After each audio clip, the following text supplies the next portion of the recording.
Hi, everybody. Welcome to week 11.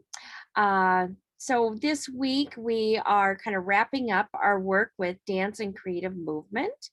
And our instructional outcome that we're working towards is to understand how dance and creative movement can foster critical thinking.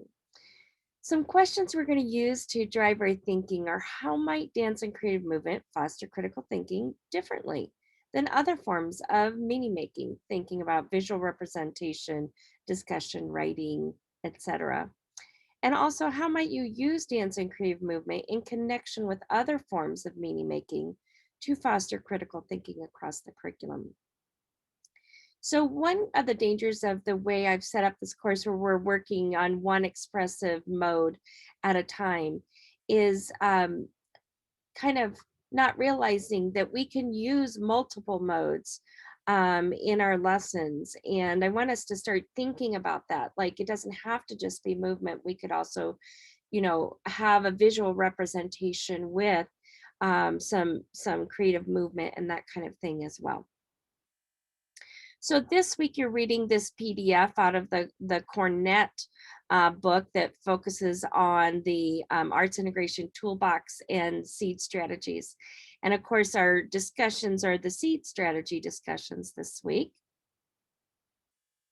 And then in our exploration of dance and creative movement, first I have a video from the teaching channel for you to watch.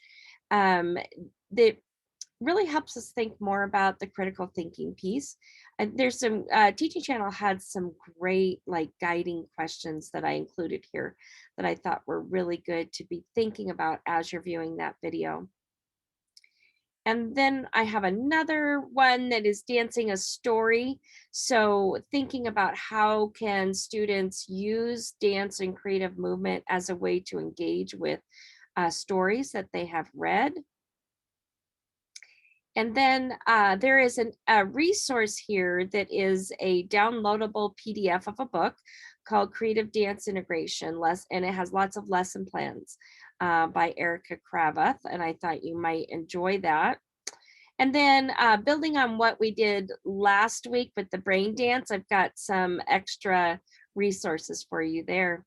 And then we just think about, how you can integrate what you've learned these last couple weeks and this week in particular, and what kind of resolutions are you making as you're kind of finishing up the week.